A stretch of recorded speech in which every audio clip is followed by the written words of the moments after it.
For anyone outside of the UK, Wetherspoons is a large pub chain known for their low price drinks and food.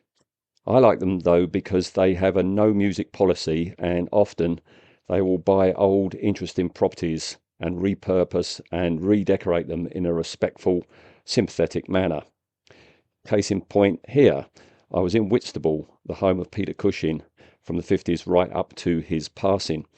So when Wetherspoons came to town, they bought the old cinema, converted it into a pub, and named it, what else? The Peter Cushing. That's where the cinema screen would have been. Panning around the auditorium, you see the beautiful lights that they've had installed. Up there would have been the projection box stroke booth. Panning down to the rear of the auditorium. The toilets are in the old projection box area, and this is the upper foyer with its lovely coloured glass windows, more film posters, although down this staircase the films are nothing to do with Peter. Great light fittings as well. Going down to the foyer, I think the carpet here, it's meant to represent film spools by the looks of it. Anyway, going down into the foyer to the right of the doors, coming up, you've got a 35mm projector, and to the left of that, a dimmer bank for the lights, and more reminders of Peter. And that's us done with the cinema. It's quite a small cinema, but you know, when it was built, Whitstable was quite a small town. And here we are at the Peter Cushing, The Legacy exhibition in the museum. It starts with photos and information on his early life, but it isn't long before we get into his film work, and it isn't long before Hammer makes an appearance.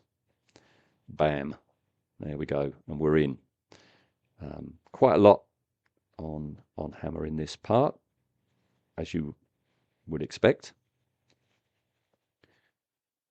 When we go around the corner, everything you see in this glassed off area was Peter's. That's his writing desk. There's that photo of his wife that appeared in The Ghoul, wasn't it? There's the gentleman himself.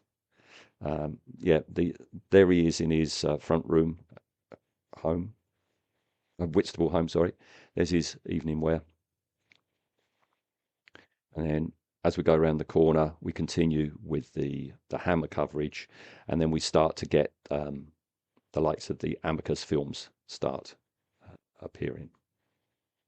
There we go.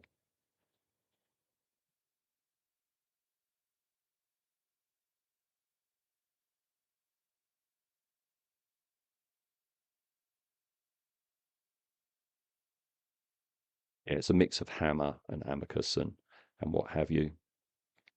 Nearly there now. Nearly at the end. And then we go around the corner and we've got one of his adversaries from when he was the Doctor, when he was Doctor Who in the 2 Doctor Who films he did.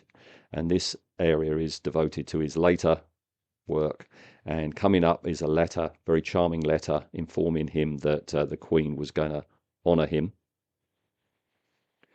And there he is getting the honour, bless him.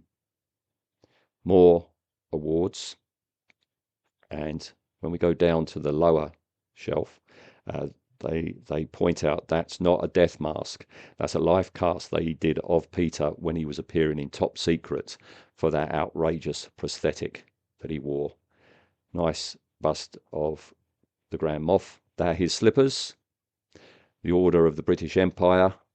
And there is Peter getting it. And that's the bike he used to toodle around Whitstable in. And there's a section on his life in Whitstable. I love this section. It shows what a fantastic artist he was. Those paintings of soldiers are reference paintings he did for his Britain's figures before painting them. That spoon character he created. The hat box, he made that hat box alongside. Here we've got some quite charming postcards that he painted for his wife. And on the right there are some of the Britain's soldiers he collected. And here's his house on the seafront. He was here from the 50s, and I just find it astonishing that, you know, when he was, you know, Frankenstein, Van Helsing, Grand Moff Tarkin, Sherlock Holmes, Doctor Who, at the end of the day, he came home to here, and this was his view. So there you go, folks. That's it. That was Peter Cushing in Whitstable.